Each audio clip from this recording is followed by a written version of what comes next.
No. How do we sound, Craig? We need all of the laptops muted and deafened, please. Yeah. Microphones deafened and speakers muted.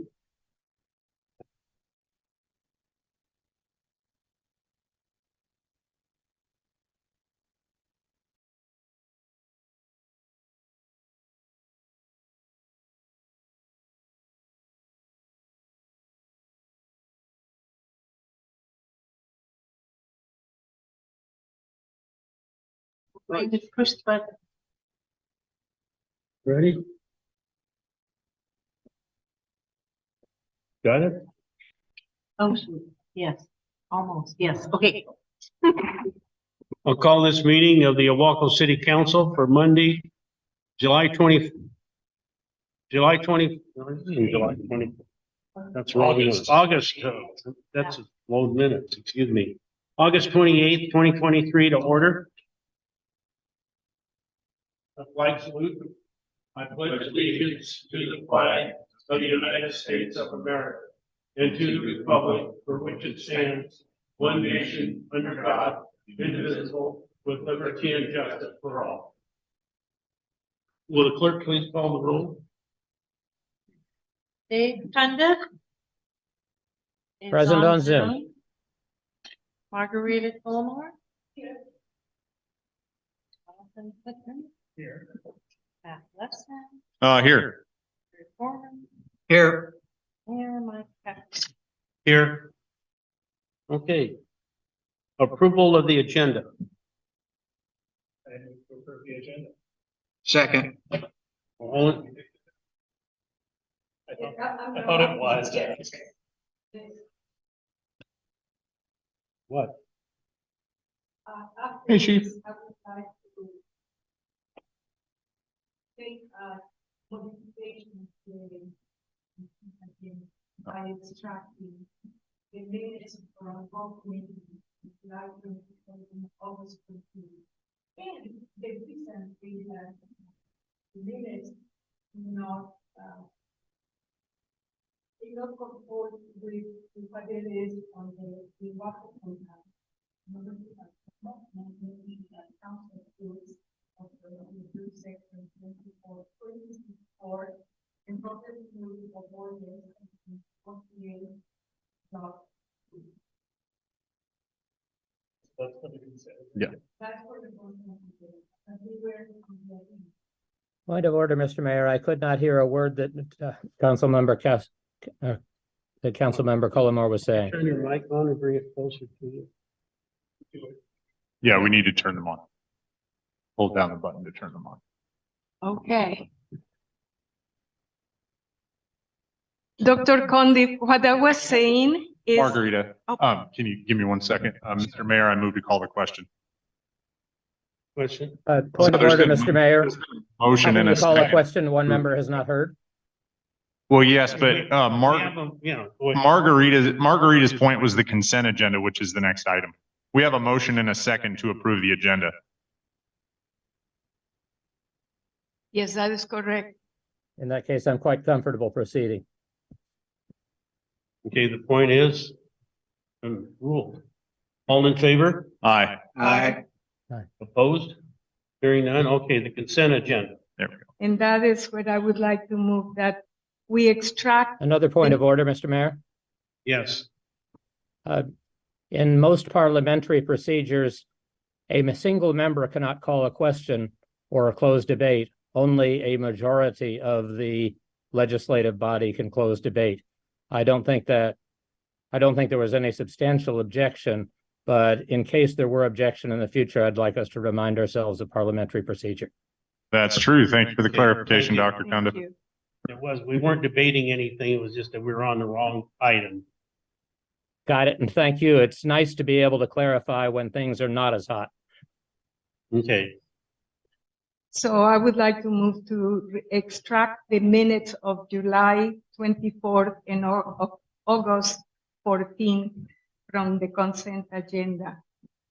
And that because They don't comport to Ilwaco City Council Rules of Procedure, Section 26.4, and Robert's Rules of Order 48.2. Okay. And what Would you like me to read them? Okay. Please. The Robert's Rule of Order 48.2, as well as a recent MRSC blog in part states, the minutes, and quotes, the minutes should contain mainly a record of what was done at the meeting, not what was said by the members. In other words, the minutes don't need to be verbatim, as it was the case a few months ago when I had made a translation of some that was verbatim. In the Ilwaco City Council Rules of Procedure, Section 26.4, states in part that a template shall be set up for standardized items, such as adoption of resolutions and ordinances, awards of contracts, claims considerations, etc., which will require the input of only specifics, such as titles of resolutions and ordinances, agenda bill numbers and titles, maker of motion and second, results of voting, remarks to clarify the intent of the legislative body and its decision, etc. Other statements, discussions, and remarks of individual council members and commentators will not be noted in the official minutes unless specifically requested by the council. I think the council went back and requested that a couple of those things were put in. No, they were not. They did it some time ago, before you were ever on. Well, in the last meeting, it was not, and I don't find it reflected in any of the materials that are either in the Ilwaco City Council Rules of Procedure, as they were handed out, and or in Robert's Rules of Order. And MRSC also recommends the same thing. MRC recommends that you only. Right. And that is Only report action items. only action items. That is correct.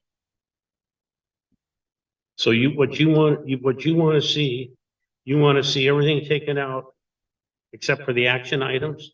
No, what I would like to see. Now, wait a minute. If that's what you said is the rule.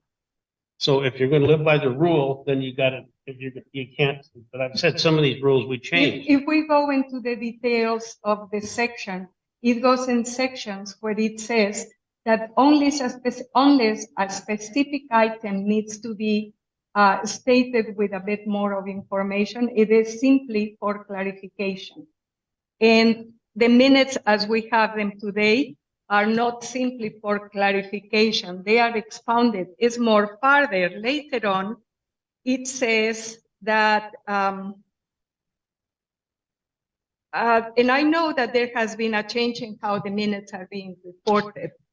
And at one point, verbatim, it says that the meeting that what was said verbatim, what was said at the meeting, that it would or be included as minutes, but rather not be included as minutes, but rather as an addendum to the minutes. And if I am right, an addendum to the minutes is clearly specified, and most often it is attached to the minutes. So you would extract the minutes from the last meeting. Is it to be edited and then replaced in a different? That's way? right. Or Councilwoman Cullimore, can we simply remove the notes? from The offending the portions, Council report? well, When you say Pass them that way? offending portion, what are you referring to? I would like to not have multiple minutes pile up to the next meeting. I would prefer that we have a clean slate. So if Yeah. we can remove the council reports, the details from the minutes, I'm assuming that's what What you you're wanna do. taking issue with. If we could just modify the minutes, remove those and adopt them as modified, that would be my preference. Yes, I think it would be good that we get together between now and then or discuss right here how we want those minutes to be reflected. What is the content of the minutes? And if there is going to be Thanks, Chief.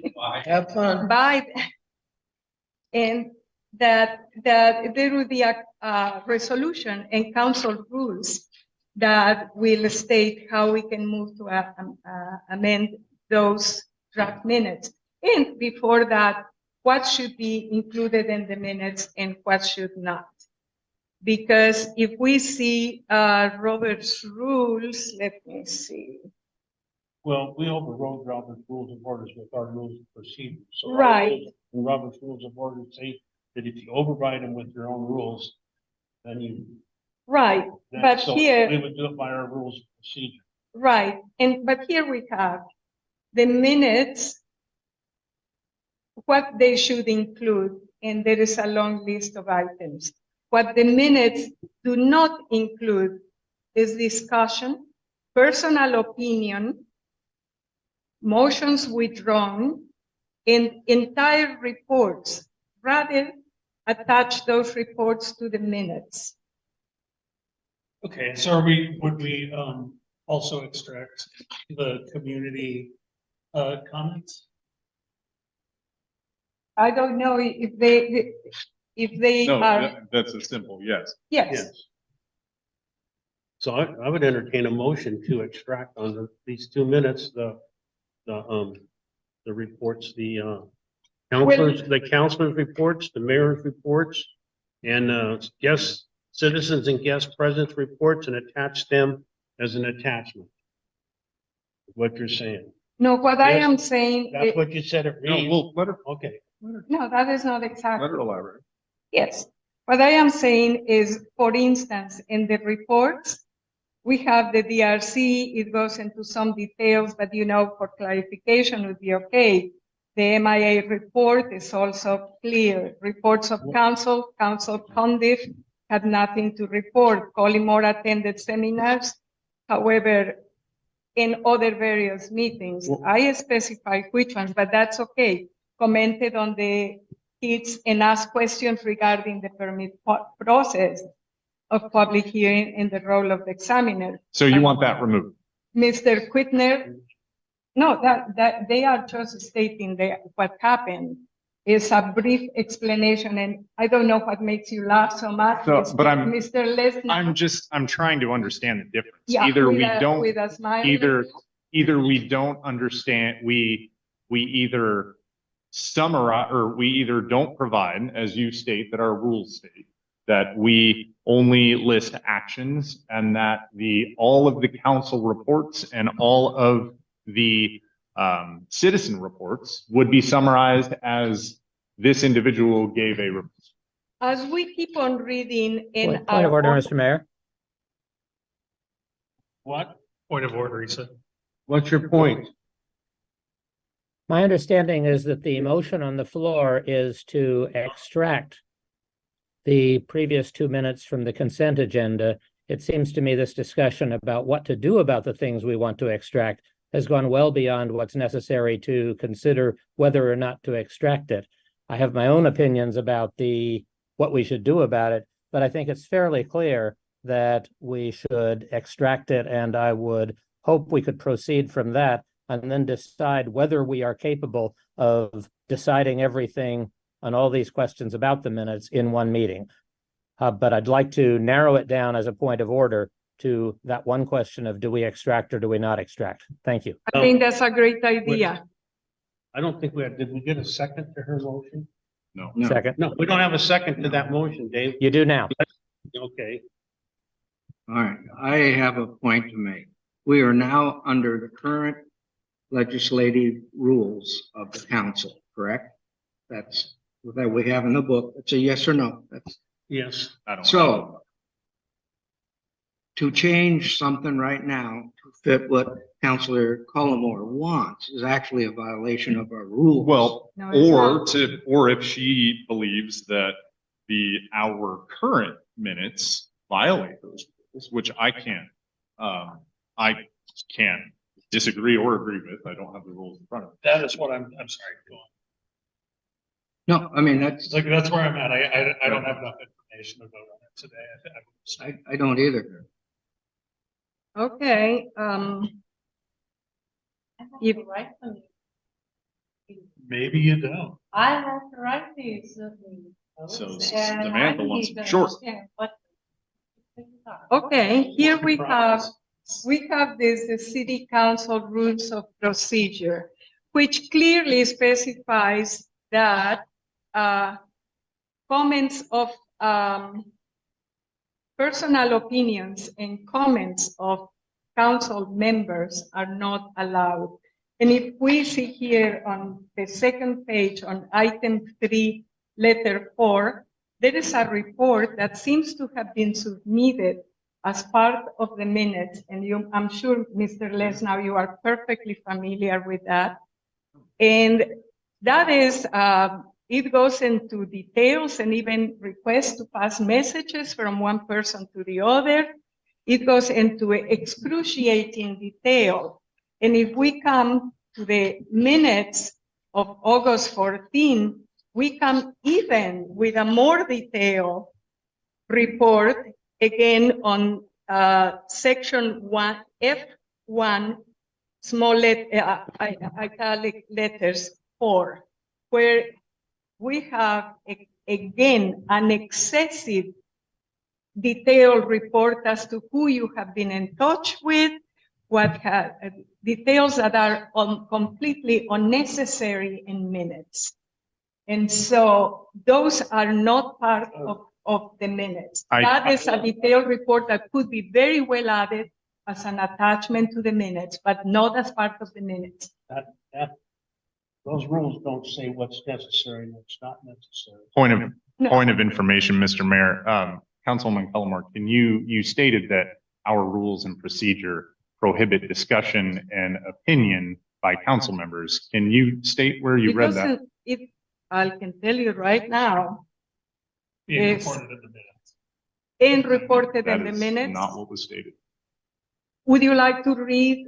I think we should then postpone it to have another meeting, because I did listen to the recording from the last minute, Councilwoman Cullimore, I provided a notes of my minutes That's to okay. the city administrator and the city clerk Yeah. for inclusion in the spirit of accuracy and clarity. It's I know good. exactly what you're talking about, and I would, and if I'm in violation of the council rules, I will happily remove those or motion for their removal. Could you keep referring to a passage or a section in our rules of procedure that these minutes are in violation of? Can you please identify that and read it? The minutes, Oh. You've got Robert's rules there. I have Robert's rules. That's not, Legal- point of information, Mr. Mayor, that's not the question that I asked. Right, I understand. Okay, so we are going to come here.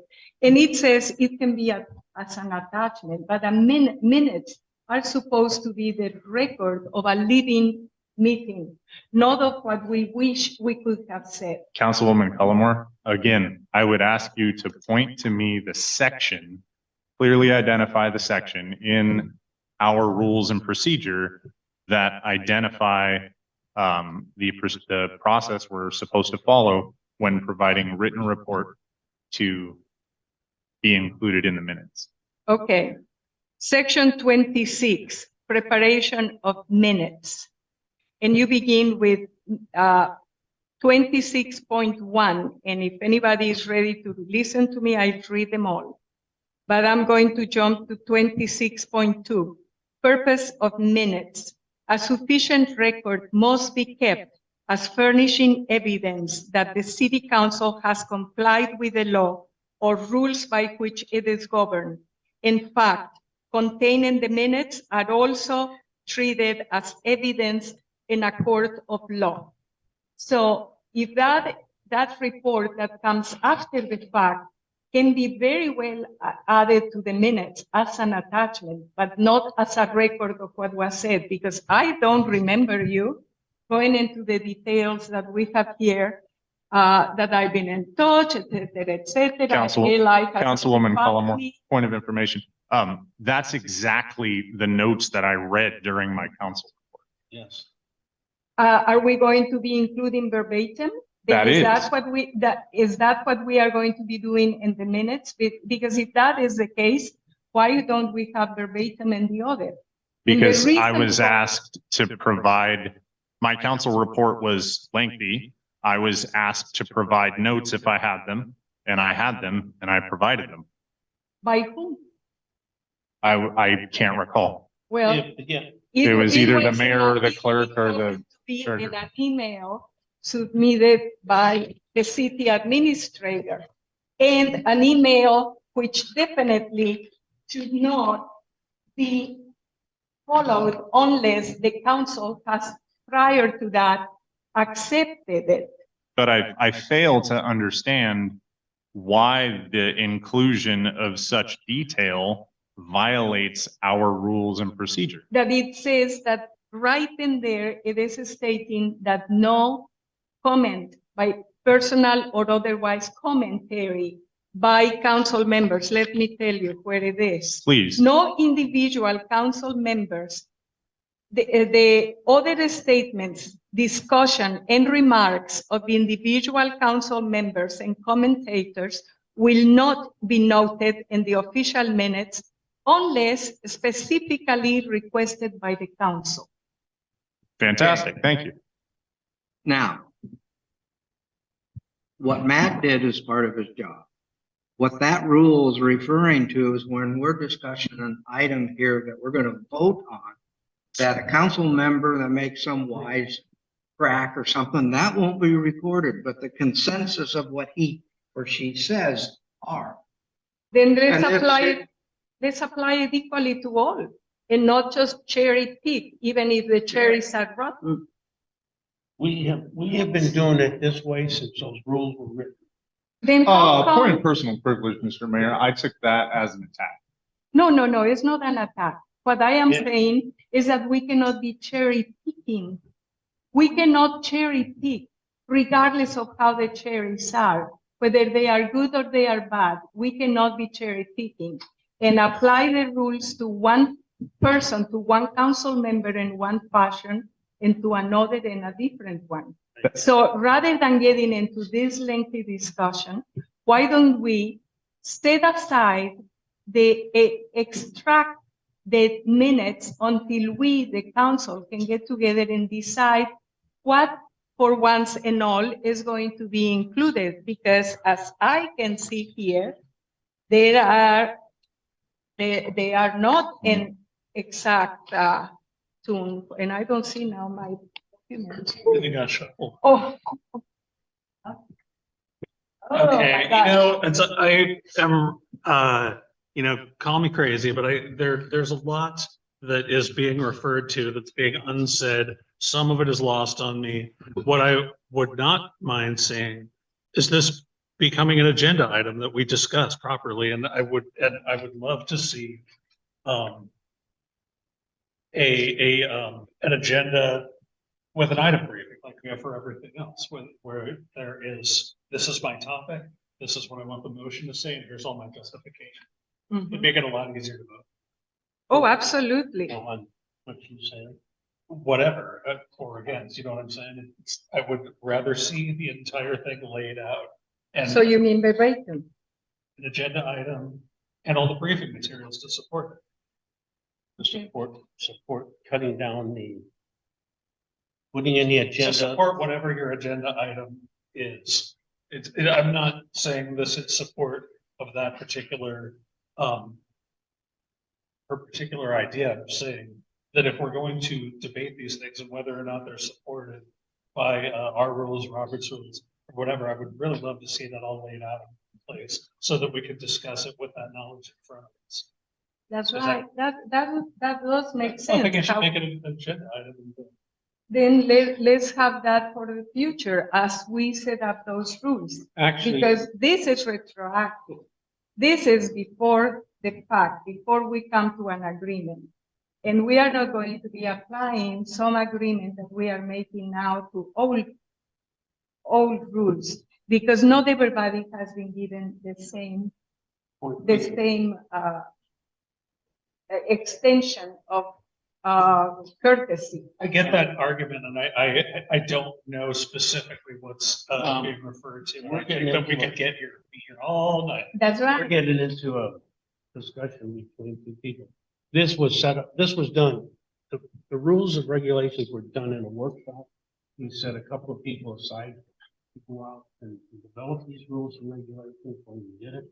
And so I think rather than having it as a council agenda item before we get to that point, we set up a workshop where we can discuss it like we're discussing. That's a good idea. That's Very what good. I'm, And then we can do, but I would think that that's what I was saying. If somebody wants to make the claim that something we've done violates our own, I don't think that we're gonna figure out whether that's true or not by, talking across each other. I would make a suggestion that since we don't know, that we do one of the things that's been mentioned, because if you go to the business items, that's what they say. Somebody made a motion, the motion passed.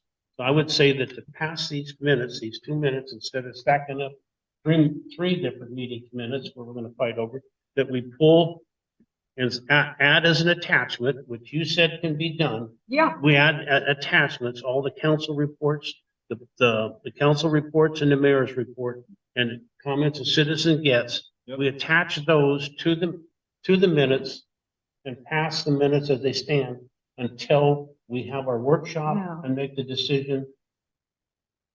No, why? Because that's what you're saying. We're gonna end up making them as attachments anyway, if that's right. if that's what they However, say. however, at this point, if we are looking at all Wait a the, minute, wait a minute. Councilman Conduct has his hand up and I. Yeah, there's a motion and a second. Thank Yeah. you, Mr. Mayor. I believe we've heard both sides eloquently stated on the question of whether to extract the minutes or not to extract the minutes. I would like to request to close debate on whether or not to extract the minutes and to vote immediately on that question. Second. Okay. So we got two motions on the floor? then? No, that was David. No, Margarita made the motion to extract the minutes. Councilmember Conda seconded. Now, he made a motion to call the question, which I seconded. Right, Mhm. so there are two motions. The One question- supersedes question. the other. One has precedent. It's to call the question. So now what are we voting on? We're voting on to end debate. No, No, at the end of we're voting to end debate. Oh, yes. All in favor of ending debate, say aye. Aye. Aye. Okay. Now, we've ended debate. We have a motion on the floor. That's to I extract. believe. Oh, okay, yes, I'm sorry. Yeah, Motion is to we're ending extract. debate on the motion that's on the floor that was to extract this, along with last meeting's minutes, extract this minutes meetings and come back. No, that was a motion. And a second was to extract the minutes. Okay, I have a motion and a second to extract the minutes. All in favor? Aye. Opposed? Aye. Abstain. Sorry for the tie. Yeah, it's a tie, so I cast a vote. I hate seeing minutes hanging out there. I go with what were you guys, nays? Nay, nay.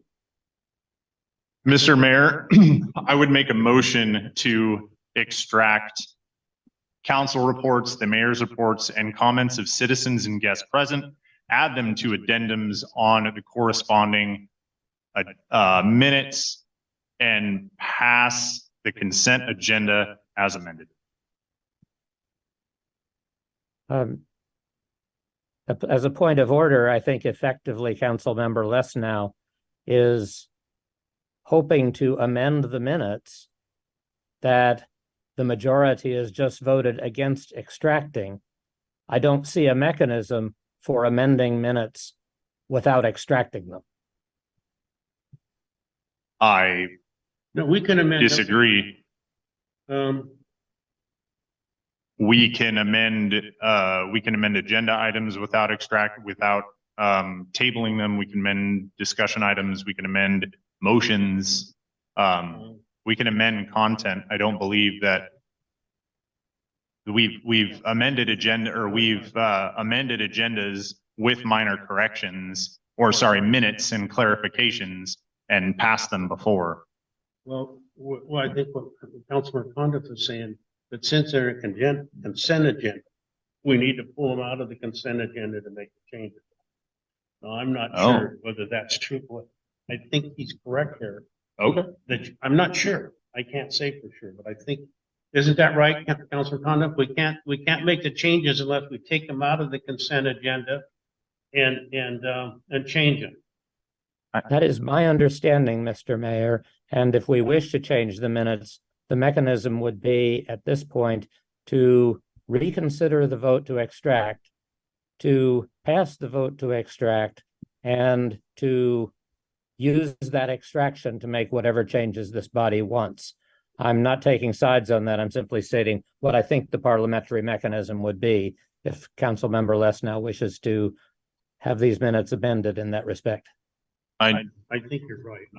I never dealt with this before. I mean, we've either extracted them or. Yeah, sorry, David. I thought we could do that a little more concisely. But I will defer to you, as I do not know if what I did Right now. violates the Right. proper procedure. Right now, the minutes are in the consent agenda. Yep. We either have to make a motion again to extract them, or we approve the consent, make a motion to approve the consent agenda as presented. I mean, I don't want to have another giant argument about it. Does everybody else kind of sort of agree? We're about two steps. I have a point to make here. I think we could make a motion where the minutes, approval of minutes are moved to the next meeting, and we pass the consent agenda so we can pay our bills. Okay, yeah, Okay. let's do that then. So I retract my motion. Okay, I make a motion that we remove the minutes for July 24th and August 14th from the consent agenda to be applied to the next council meeting and pass the claims and vouchers. Second. A motion and second to approve the consent agenda without the minutes of this meeting and the last meeting. All in favor? Aye. Aye. Aye. Opposed? Abstentions? Hearing none, so passed. Okay. We've done that. Report. Thanks, everybody. You didn't have to. Since there was no second on your motion, you didn't. Oh, sure. Just a point of order. A point of order, information or whatever. Report, staff reports. Treasurer's report. You have treasurer have a report? You have a treasurer's report? Is there anything that is up in, It's in is the it just packet. in, it's just in front of us? Treasurer report is Holly's report. It's in the back. Okay. Council reports. Councilor Olimar? Oh, excuse me. I'm looking at an empty chair down there, Dave. I'm sorry. Counselor Conduct. Well, Mr. Mayor, I hope you consider this an improvement. Yes. All the way from Chicago. Are you still in Chicago? Yes, sir. Returning very soon and happily returning. Mr. Mayor, I have tried to keep up with my email for the council and also attended this afternoon's workshop on the water meters. Wanted to thank Treasurer and Administrator Beller for working so hard to try and get the Zoom connections working well. And I'd like to thank everyone who was involved in getting the public microphone or the room microphone and the Zoom microphone both to work effectively at the same time in time for this meeting. This meeting is so much better. And that's my report at this time. I hope that in thanking the administrator and Councilmember Lesnow and others, I haven't overstepped what I'm allowed to report. If I have, I trust that those who edit minutes will take care of it. Okay, thank you. Councilmember Fullermark. I have not too much to report, other than just a couple of hours ago, I attended the same water meter workshop. And I would like to thank the crew who went to Stringtown to the water lift station, and they installed some ecology blocks and a cable gate, and that was very welcome. And also on July the 10th, Paul and Dave were filling potholes with gravel all along Scarborough North, even though the materials that we are now using, because they are not adhering to the asphalt anymore. So even though it made some very temporary improvement. And again, Dave, Paul, as well as Brian and Kylie, were making sure that those blocks were painted bright yellow and bright orange, and they are very welcome. Thank you to the crew. That it? That's it. Councilor Whitner. I have nothing to report. Councilor Lesnow. Yeah, on August 15th and 16th, we hosted members of IMDA's trail development team, foresters from the Pacific and Grays Harbor conservation districts, and local stakeholders to tour portions of the Bear Ridge Community Forest and hold a roundtable meeting discussing goals of the community forest and the potential trail systems. Some members of the community have expressed concerns about allowing public access to and recreation within our municipal watershed, and I wanted to take this opportunity to address those concerns. In correspondence and written reports, you'll find a study prepared by Headwaters Economics titled Best Practices for Watersheds and Recreation that discusses the balance of priorities within a municipal watershed. They provide 4 examples of municipalities that allow recreational activities within their watersheds: Bozeman and Whitefish, Montana; Tacoma, Washington; and Salt Lake City, Utah. Part of their conclusion states that, quote, the 2 primary concerns are sedimentation and erosion and contamination from human and animal waste. Communities have found many of these concerns can be mitigated through sustainable trail construction and providing adequate facilities for recreational users, end quote. And that, quote, none of the communities explored in the study has had significant problems related to recreation, end quote. A 5th example, nearby Newport, Oregon, added recreational trails within the hydrologic boundary of the Big Creek Reservoir that opened up to the public in 2022, and phased expansions are planned. I also provided detail of that project. Something I'd like to emphasize is that a majority of our watershed has always been publicly accessible. Prior to our purchase, much of the property was within Weyerhaeuser's permit area that allowed access to anyone in their vehicles with their yearly permit. Our gates have long since been breached or have failed, and access to our reservoir has been unrestricted past the primary gate. I began the tour of our watershed overlooking our reservoir for a reason. Our first and second priorities for the Bear Ridge Community Forest will always be protecting water quality and improving forest health, and I wanted to emphasize that. With sustainable and intentional trail design, we can add recreational and educational element to this property that will not compromise those primary goals. Providing recreation on municipal watershed lands is important for many communities like the city of Ilwaco, both economically and socially.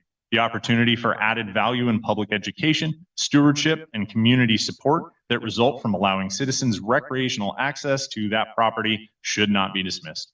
Finally, I'm still hearing some concern and confusion regarding the City Council's role in developments or land acquisitions or other land use issues.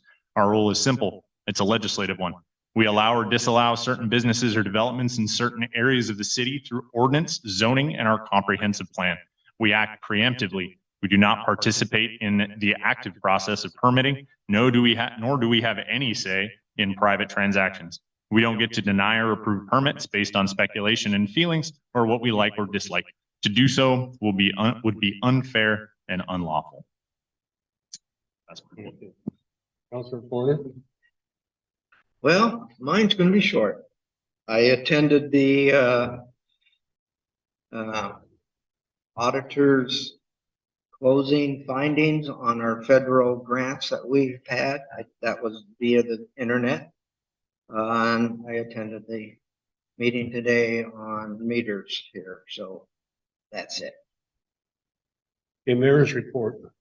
I attended those meetings. I attended the meeting, I didn't make the meeting up in the hillside because I'd already been up there and done the research. I attended whatever meeting did I attend. I attended the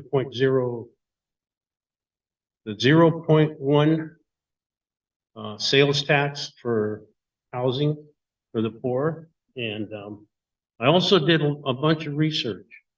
At the last meeting, there were some comments made about the wild elections running out in this city.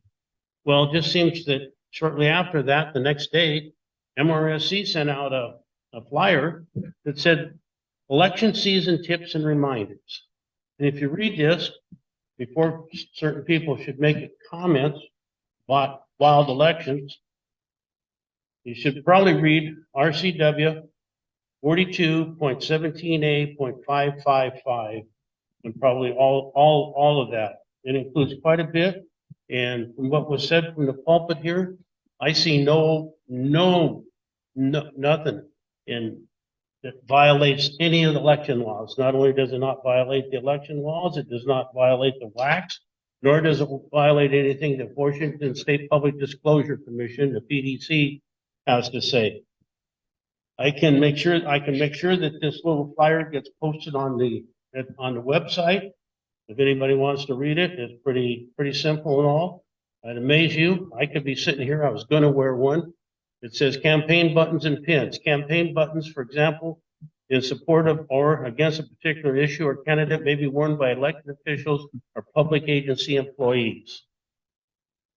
It says that the interprets number 92-01 states that an elected official or public employee not acting in violation of RCW 42.17A.555 when he or she wears a typical campaign pin or button during normal working hours. So you're not in violation if you're wearing it during the normal working hours. And there's other things. It says that the city can make rules against that, prohibiting that, but you got to be extremely careful in violating your right. Because it's quite interesting and quite a interesting little thing, campaign thing that came out from the MRSC. I think the council gets copies of this. You're sent this, or you get a copy in your inbox in City Hall. So everybody on the council should have a copy of this. Now, another thing that happened at the last meeting, I was questioned. How do I trust that all the boxes and everything are checked right? How do I know that they were checked right? Well, I did a little investigating. I went to the watershed's website. I looked at what the watershed company does. I mean, it's amazing.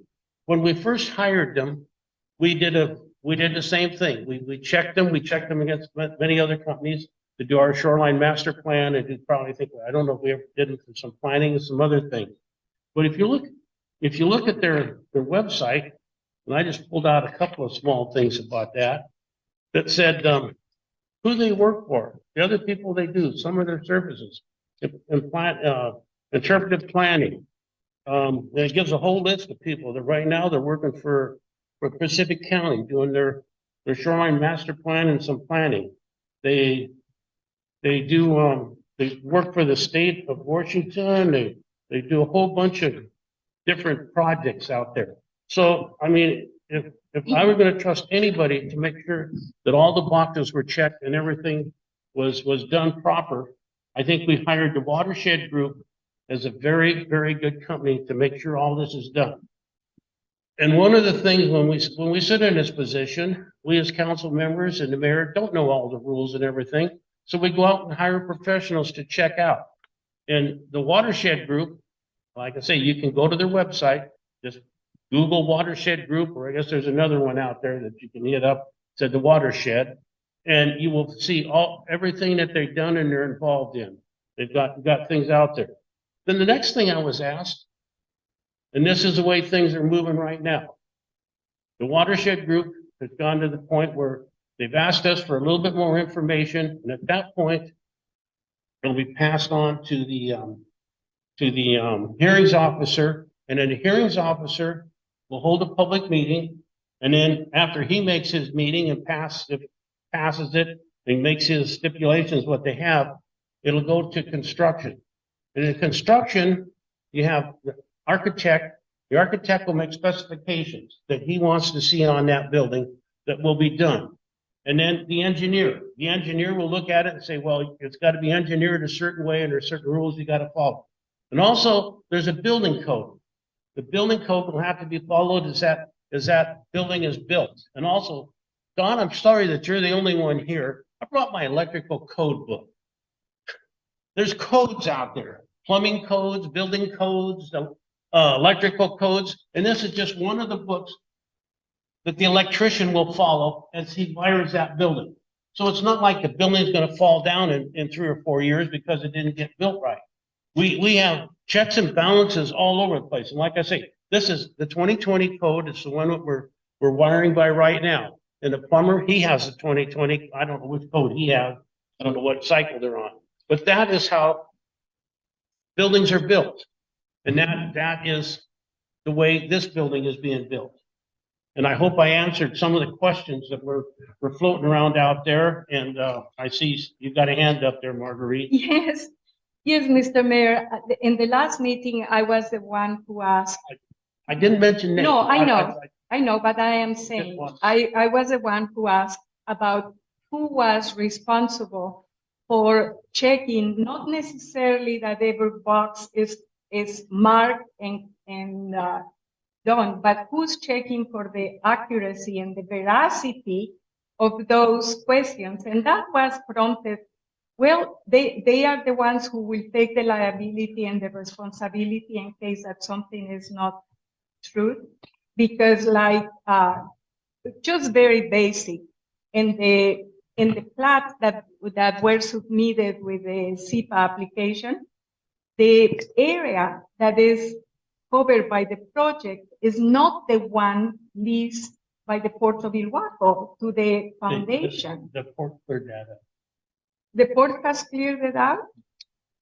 So by now that submission, the port amended its rules afterwards, because when they submitted it, because we have been dealing with this application for a long time. When it was submitted, that is one of the inaccuracies, that it was covered in several plots of land.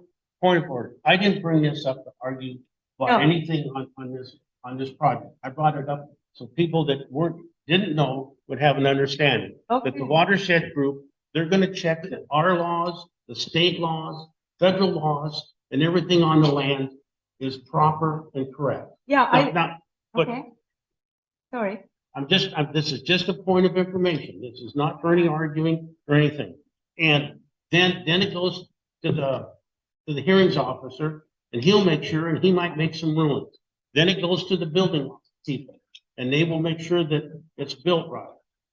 Okay. So that's what I'm saying, is there's certain rules and procedures. Yeah, And that's it. I'm glad that you respond to that, because my question was not about what is legal and what is not, but what is accurate and what is not. Well, we're counting And on. so if the watershed are the ones that are going to be responsible for checking the veracity of the information and taking on the liability, they are our employees, because we have contracted them. And so indirectly, and we have a lawyer Your right here. your subcontractors take that responsibility. You take As the well- responsibility. For subcontractors have a certain. The general But contractor has This is responsibility of my the report. source. Let's just leave it there. Okay, thank you. Thank you for the opportunity. Okay. Comments of citizens and guests present. Don, you're the only one here in the building, so I'll let you go first. And then if there's anybody on Zoom that has anything to say, I will open it up to Zoom.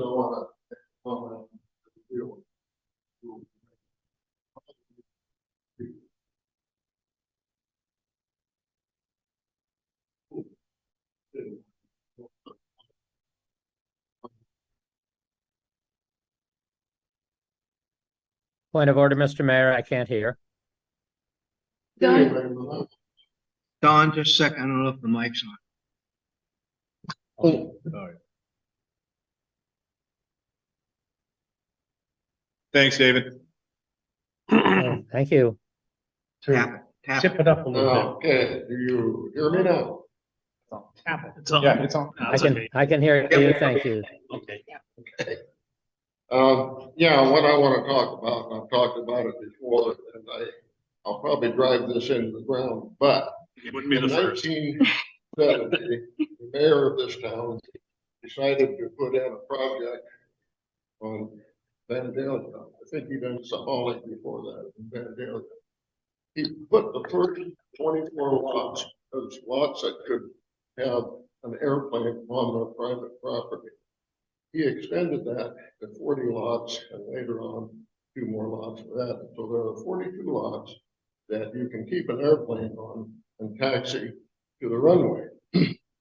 I've had to research this for over a year and a half now because Holly had told me that it was illegal for me to have an airplane on city property. And so I found out that it was actually on our deed. So it's not for the city that we have this easement. The easement is on our deed. Also on our deed, it says, and CC&Rs. The city does not recognize the CC&Rs because they were to a landowners association and there's no longer a landowners association.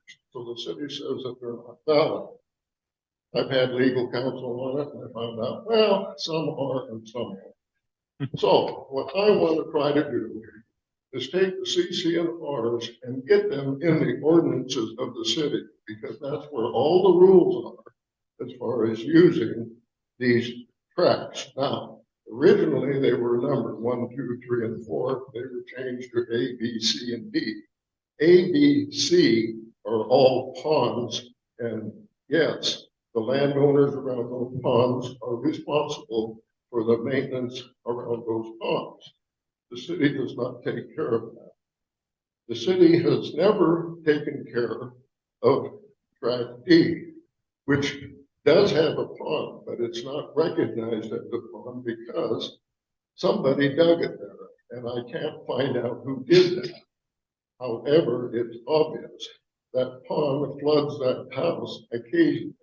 About every 6 years, it gets flooded. And so I would think that if they filled that pond and rose the elevation, it wouldn't be flooded again. But that's neither here nor there for now, because the problem we have now is that our mayor has hired an attorney and spent $9,000 in telling me I am the only person that I know of, unless he has a list of other people that he's told that they cannot cut a tree on the city property. Then that will have, I want to know that because they're all going to have to talk to a judge maybe and straighten this out. In other words, I may have to get a judge this decision on doing it. It's going to be very expensive.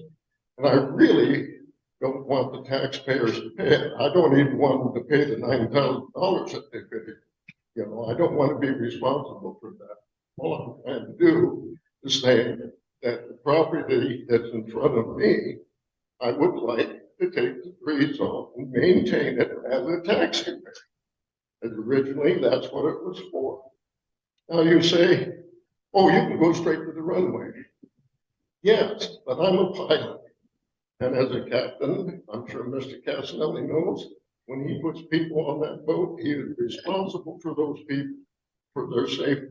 And he has to drive or sail his boat to maintain the safety of his passengers. I have to do the same thing as a pilot. I have to protect their lives. And so it's my responsibility to taxi to that runway as I feel safe, not as Holly wants, or not as Mr. Casanelli wants. They don't have the authority to tell a captain how to fly his airplane. In fact, I can tell a radio controller to go to hell. You see on television the various things that happen, and the controller that sometimes is at fault too. It is the pilot's responsibility. Anyway, I want to see ordinances made to reflect the rules and regulations of aviation on track D. Thank you. Well, I would like to put on an agenda, rules. Thank you, Don. Anybody, anybody on Zoom, got any comments?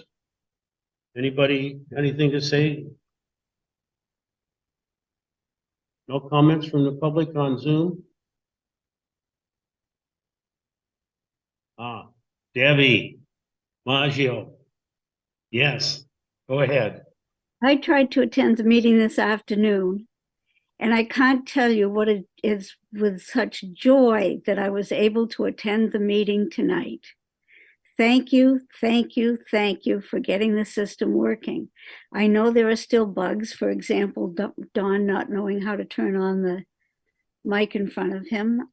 That is all just the last little bits, but thank you for having Zoom available to us, because there are so many of us who cannot come down and join you.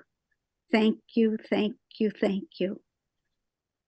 Well, thank you, Debbie. I really appreciate that. We've gone a long ways. We spent a little bit of money. We started out, we made some mistakes, things didn't happen, but we're trying to work those errors out. So thank you. Okay, if nobody else, we'll move on. So the next thing on the agenda was the Timberland Regional Library update. There she is. I thought you were going to come to the meeting. I thought so too, but I was just there August 5th for the grand opening of the Ilwaco Timberland Library. Good evening, Mayor, and good evening, council members. Right, My name okay. is- My You name got is. you got the floor. I'm sorry I couldn't make the grand opening. I was out fishing, making $1 or $2. That's okay. That's okay. We missed you. So good evening. My name is Cheryl Haywood. I'm the Executive Director of Timberland Regional Library, and I'm here to share with you some of the highlights of the library system in 2022 and several 2023 initiatives. As you know, Timberland Regional Library serves approximately 550,000 people in Pacific, Lewis, Grays Harbor, Mason, and Thurston counties. Tony Gwynn is your representative for Pacific County on the Board of Trustees, and she is currently serving a 7-year term. Tanya Remmers is your Ilwaco Library Manager. You should have received Timberland Regional Library's 2022 annual report. It's also available at trl.org. I want to take this opportunity to thank the 245 staff across the 5-county region for their continued collaboration and conduitness this past year and last year as well. So here are the highlights, and they're based on focusing on local communities and increasing the library's presence in underserved communities, partnering with agencies to support diverse communities, and empowering children from birth to 5. So I want to begin by saying that in 2022, we increased open hours with staff by 4 hours from 171 to 175 hours per week. There are 5 libraries in Pacific County. That's Raymond, South Bend, Naselle, Ocean Park, and Ilwaco. Ilwaco's current hours are Tuesday to Thursday, 10 to 6, and Friday and Saturday, 10 to 5. Thank you to the mayor. And thank you to our Board of Trustees for approving the funding to partner with the city to refresh the Ilwaco Library recently. And so there's now new flooring, there's a new layout, new paint, new furniture, etc. And at the same time, we switched on what we call expanded access hours. So again, a thank you to the mayor for helping figure out that solution. So expanded access hours is an added service that gives people 14 years of age and up access to the library when the staff are not there, 7 a.m. to 8 p.m. daily, including holidays. People use this for all sorts of reasons, from applying for jobs, as a teacher picking up materials for your classroom, picking up homework help, etc. Since the library reopened after a 2-month closure on June 17th, 44 Ilwaco individuals registered for this service. So in addition to the Ilwaco Library, Ocean Park, Naselle, Packwood, Hoodsport, McCleary, Elma, and Tenino all offered this service, and you use the same key fob or key card to access the same hours, 7 a.m. to 8 p.m. and it's a service that is very, very welcomed. Wanted to mention that there's a 1% increase from 2021 to 2022 in terms of physical checkouts at the Ilwaco Timberland Library. There's a 16% increase from the same 2-year period for Overdrive checkouts, and Overdrive is our online resource for downloading ebooks, e-audiobooks, and over 4,000 e-magazines. There are 2,795 active patrons in Ilwaco between 2016 and 2022. We resumed summer library program last summer. And again, of course, this summer, it ends August 31st. It is for all ages. We returned to in-person story times last fall. And of course, we continue into this year. We introduced an early literacy activity for ages birth to 6 and their caregivers. It's called Grow a Reader, both in Spanish and in English, for caregivers and their parents to track the favorite books that the child is being read to or is reading. We introduced iPads for in-library use last year. We expanded our library of things to include new stargazing kits, new kitchen tools, new plankton kits, thanks to the Pacific Shellfish Institute, and early math backpacks with a grant from the Capital STEM Alliance. We added additional fishing kits, and we added additional Checkout Washington kits with Discover passes that people do not have to pay for because we got it from the State Parks Foundation. Last year, we issued a little bit over 5,400 new library cards during Library Card Sign-Up Month in September. And we offered 6 new library card designs, including the one that's right behind me. And this year, we did a library card design contest for birth to age 18. We have 3 winners. Their designs are being made into library cards now in time for September's Library Card Sign-Up Month. Last year, we also opened up Timberland's 29th library, Hawks Prairie Timberland Library in Lacey. And then we also opened up a second Veterans Connection Cafe after the original pilot one at the Mountain View Timberland Library in Randall. We opened it up at the Westport Timberland Library. Anyone could go. This is for veterans, veterans telehealth and telemedicine, medical devices, and benefits. Now, going into this year, we are partnering with Grace Harbor United Way, who's overseeing the Dolly Parton Imagination Library in Pacific County and Grace Harbor County. We're also partnering with Lewis County United Way and Child Care Action Council for Mason and Thurston counties, all for Dolly Parton. So right now we know, so Dolly Parton, as you probably know, is for children birth to age 5, where the parent or caregiver signs up the child and the child receives a free book monthly. Currently, there's approximately a little bit over 29,000 children living, birth to 5, living in the 5-county region, and a little bit over 1/6% are signed up. So we encourage council members, we encourage your listeners and Ilwaco residents to spread the word around the Dolly Parton Imagination Library. Also this year, we kicked off our Anywhere Library mobile services, which we haven't done now since probably the 1980s. And so we're very excited. We did a pilot in Thurston first to make sure that we got all the kinks out. And we are currently hiring and interviewing for an Anywhere staff person for each one of the remaining counties, including Pacific County. October 23rd, there will be a new website at trl.org. And lastly, all libraries, all 29 libraries continue as connection sites in the WorkSource system across the 5-county region. I've been appointed by the county commissioners to serve as a Pac Mountain board member, and I personally oversee as a Pac Mountain board member the one-stop committee that oversees WorkSource in the 5-county region. So as always, I would like to end on a quote that is relevant to the times we are living in.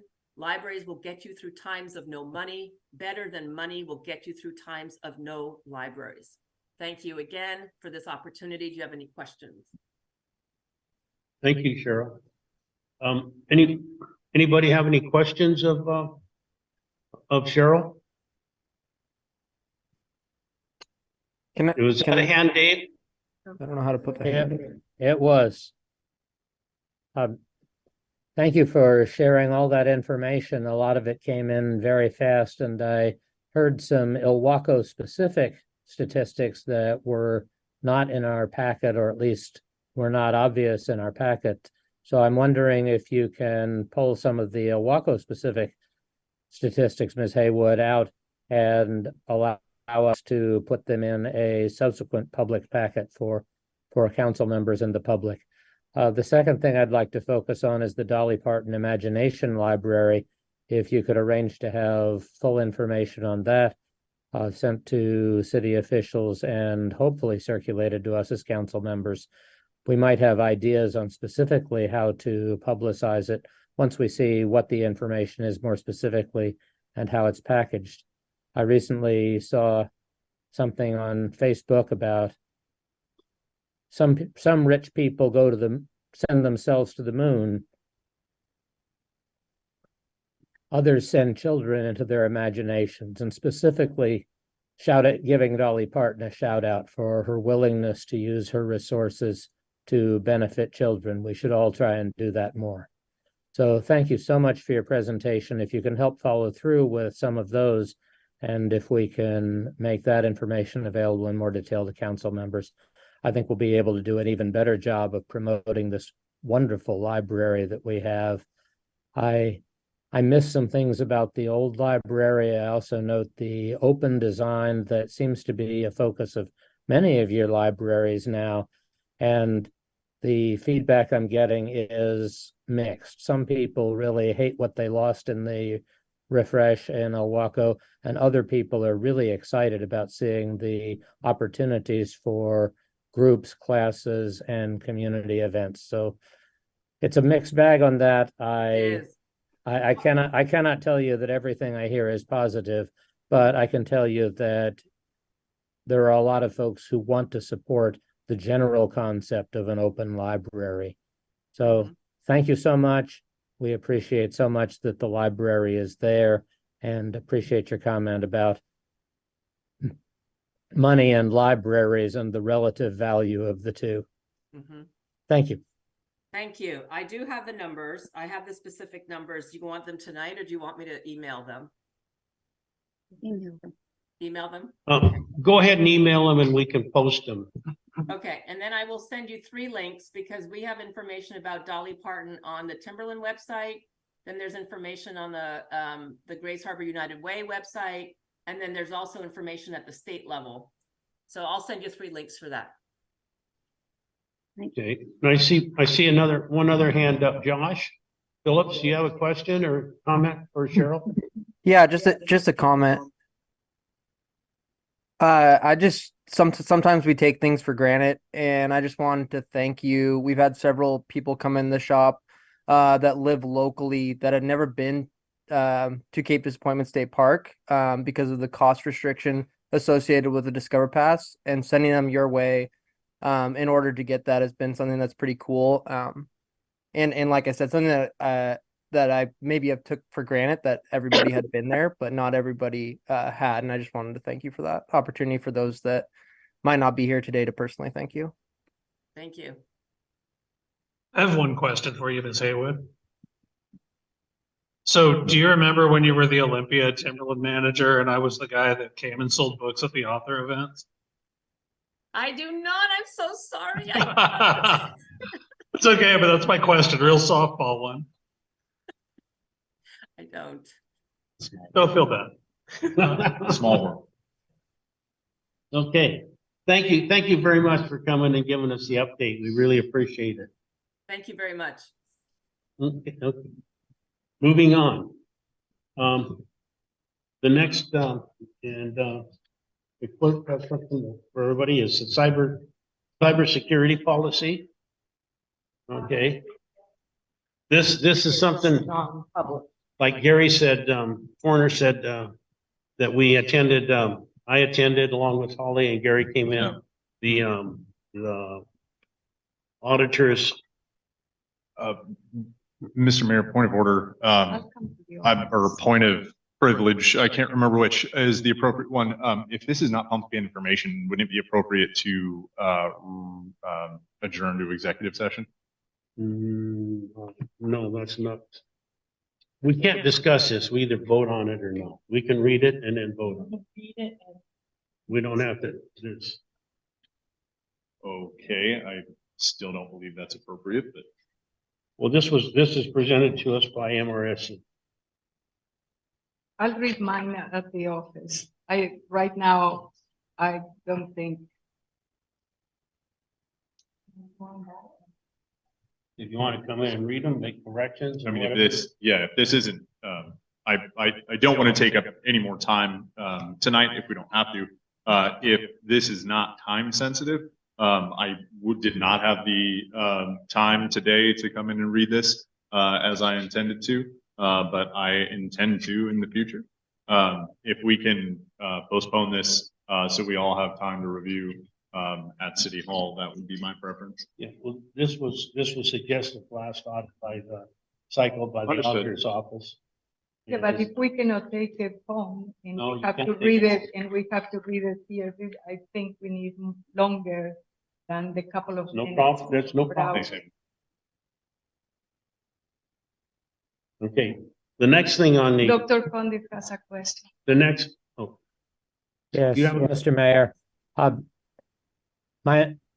It may be that a motion is not needed, and if so, I will withdraw, but if this was a motion to postpone, I would second it. If I do believe that we all need a chance to see this in a secure environment, and that's going to take a little bit of time, and I think all of us can provide the diligence, provided we get the time to do it.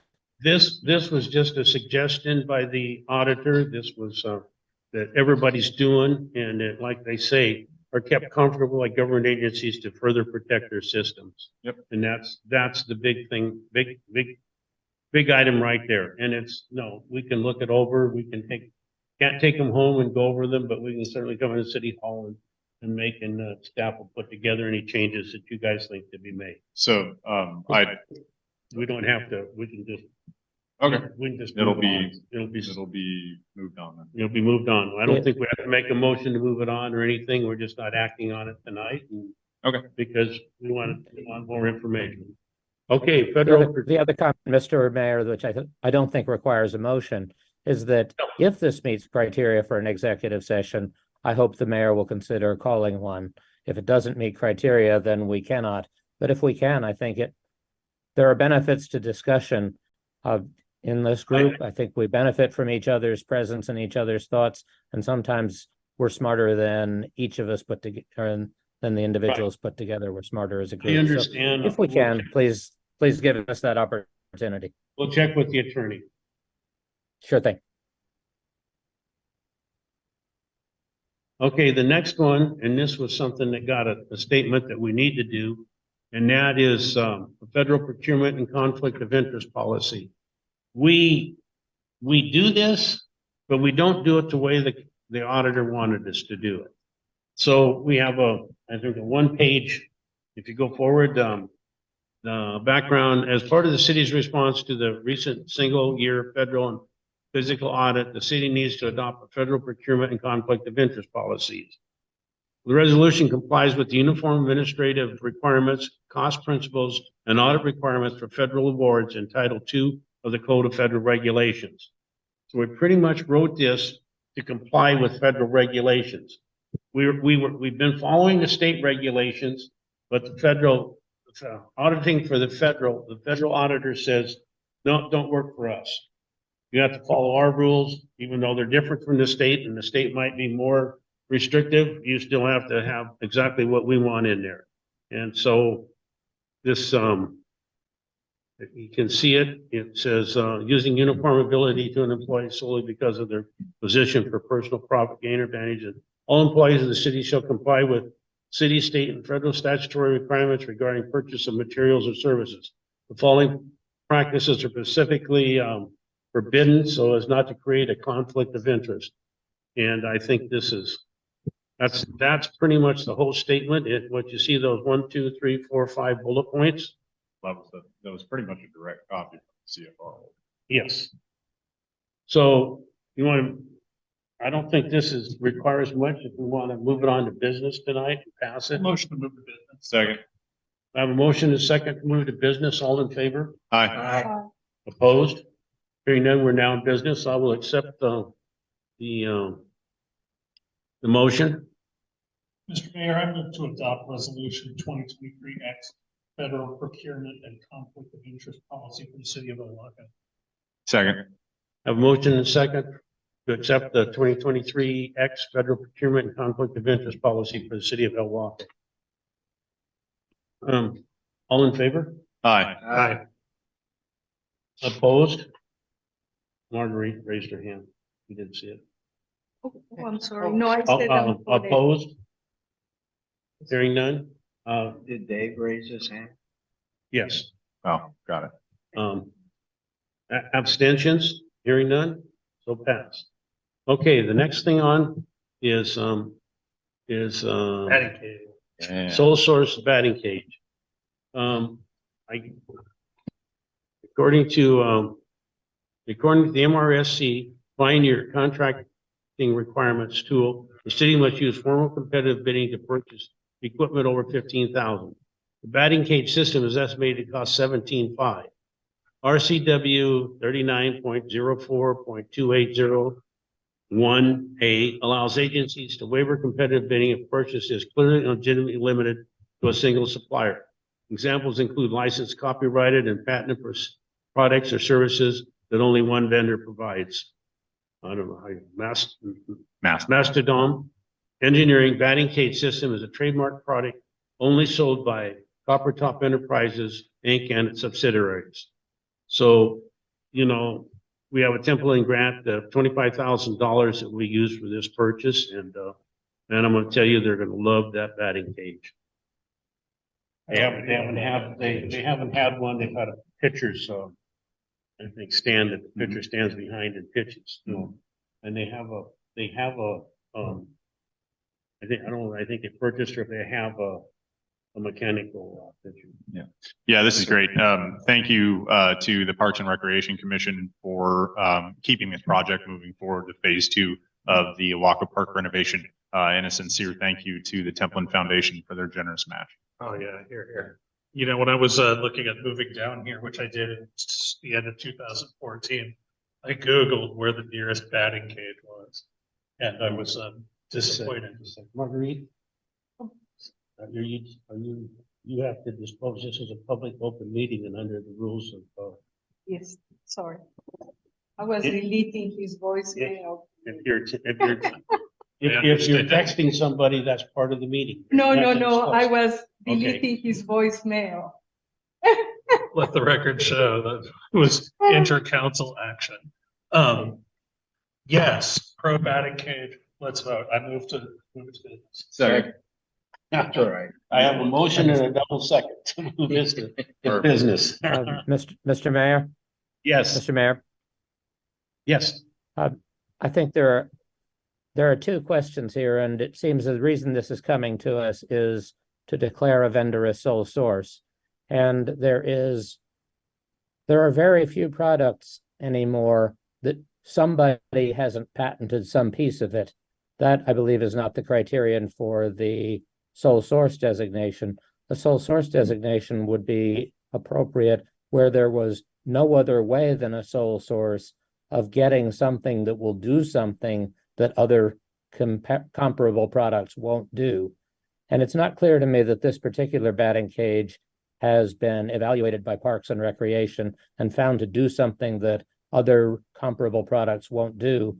And it's also not clear to me that the written material, the background given us, doesn't seem to demonstrate that no other vendor could meet the need in a comparable way. And therefore, I think it is premature to go sole source. I would favor remanding this to the Parks and Recreation Commission so that they can finish the evaluation of, is this a unique thing that nothing else will do the job in the way that the Mastodon product will do? Otherwise, I don't think we're fulfilling our obligations under the sole source bidder requirements. No matter how much we love the idea of getting a batting cage for the kids, which I think is absolutely the right thing to do. So I would hope that we could remand to Parks and Recreation. That being said, that's not the motion on the floor. The motion on the floor is to move it to business, which I believe is premature. I would answer your question, but Matt's ready to jump in ahead of me. So. Well, I I believe that the information provided in the packet contains information on a proprietary coding of the steel members of the batting cage that is touted as being the same coating that they use on the Alaskan oil pipeline. As you know, Councilmember Cundiff, it's incredibly difficult for metal structures to survive in this, especially steel ones, to survive in this salt air climate of ours. And I believe that that is, or was, Mr. Mayor, correct me if I'm wrong, but that's one of the primary drivers of selecting this specific unit or configuration for this use. I also think that if you read in here, Mastodon Engineering Batting Cage System is a trademark product under the Freeform Manufacturing Inc. and is sold only by its subsidiaries. I think it's something like if you buy a DeWalt, you're also buying Black and Decker or a couple other machines that, you know, are made only by one company, get sold under different names. So I think of this here says it that we're buying an engineered by the batting cage system and which is trademarked. And Parks and Rec, it says in the whereas Parks and Rec has identified this specific system. So this has already gone before the Parks and Recreation Commission. Yeah, and I talked to Vanessa about this and she's really think this is the best product for the youth here on the peninsula. And the frame does come with a 20-year warranty, which I'm sure our climate will put to the test. Okay, we have a motion and a second to move this to business. I believe discussion may be ongoing, sir. Say what? So he believes discussion. I believe discussion. I just believe discussion may be still ongoing. We were told that corrosion resistance is a feature of this, or greater corrosion resistance is a feature of this brand. That's not documented in the packet. We were told that Vanessa likes it and believes this is the best product. We are not provided with minutes that show that Parks and Recreation as a whole has worked on this. Again, I think it's premature to declare a sole source. I don't think we've met the conditions that the law requires, and therefore I would oppose moving to business at this time. I thought we already put it to business. No, because we haven't Joe voted on it. We haven't voted on it. We haven't voted on it. You haven't voted on it. Did you guys do a first and second on? Correct. moving this? We have a, Yeah, but it's open. to move it to business and we're discussing. Discussing it in this. Oh, no, we're discussing the motion that was made. With the motion to move it to business. We're still in discussion at the moment. Okay, any other discussion? Mr. Mayor, I want to make sure I Mr. Mayor, understand. I would. Yes. Yes, Dave. Yes, sir. The motion will be to authorize this as a sole source vendor. That is a legal question, and I note that there has been no legal consultation. I think that's another reason for postponing this and remanding it through the formal processes that will find whether this is a product that is functionally unique or simply patented as other competing products that do similar things might be patented. We need to have findings that will sustain over any objection from any potential alternate vendor. And I just don't think we've met those conditions, much as I want to proceed with the batting cage. Well, we have a motion and a second on the floor. The floor owns the motion and the second. So we have to vote on that. That's correct. So any further discussion? A motion and a second to move this to business. All in favor? Aye. Opposed? No. So 2-3. So we moved to business. We're now in business. So while I do disagree with David's, I do disagree with the points that he's made that we haven't evaluated the best and or that it isn't unique. I also agree with David that this is a legal declaration and can be challenged. I would appreciate review by our attorney. Yes. So I would, No motion. we No don't need a motion. motion. We're in business. I'll If no motion is made, would, push it off to the next meeting. and it'll be in business in the next meeting. But I would appreciate legal reviewing this before it comes back to us, Okay, however long that may take. no problem. I'll get it done by the end of the week. Okay, the next thing on the deal is, the agenda is a promotion of, for water plant operator. This is in the budget for Eli. He's, I guess, Eli obtained overview of why this is on before the council. On August 8th, 2023, Eli obtained his water treatment plant operator 2 certificate from the state of Washington. We don't want to be calling that wastewater. Under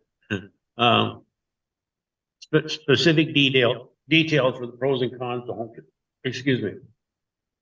Under the salary classifications adopted in October 2021, Eli has earned a promotion to plant operator 8 for holding a level 2 certificate and seeking to earn a level 3. Under the adopted employees policies, a promotion shall be a grade higher and in a step equal to or greater than the annual pay of his current grade and step +2. Eli is currently grade 7.5 or 61,439 annual salary. Grade 7.7 is a $65,053. Grade 8.4 is a 65,861. And the first step, which meets the promotion definition provided by the employee policy. We budgeted for this. And it doesn't say that in there, but it is in the budget because we were talking about him when we did the budget of getting his promotion, and the money is in the budget. So this is already approved, and I recommend that we promote Eli to the grade 8 step 4. Yes.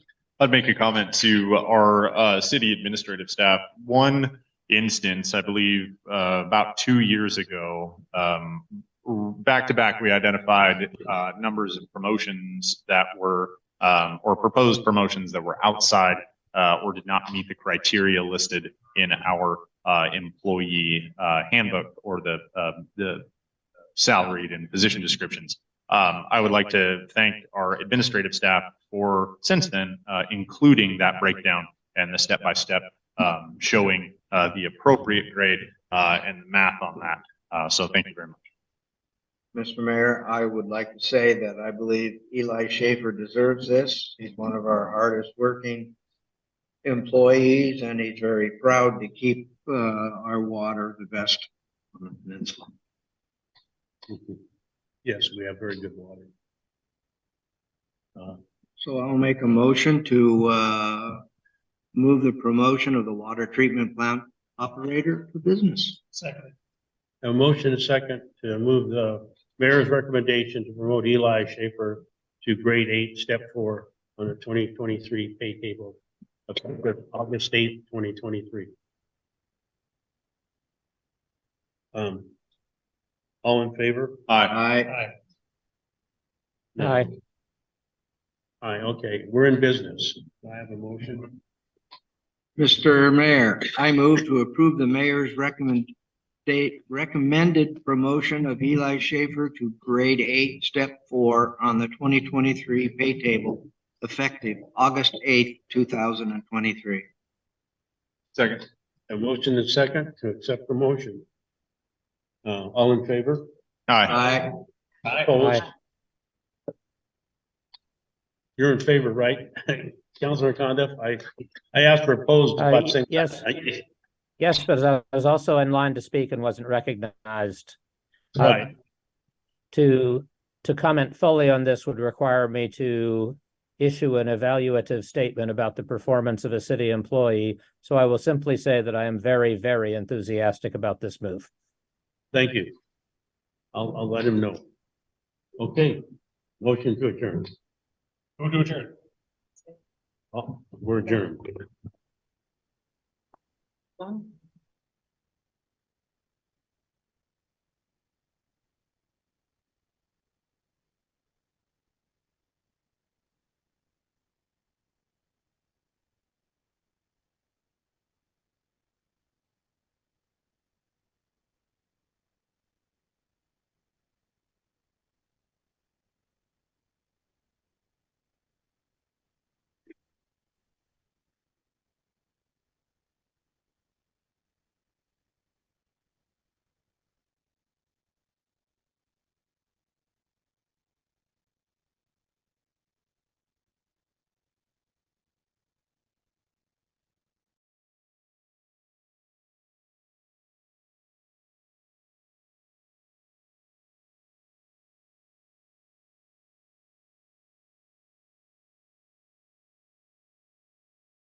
Recording stop.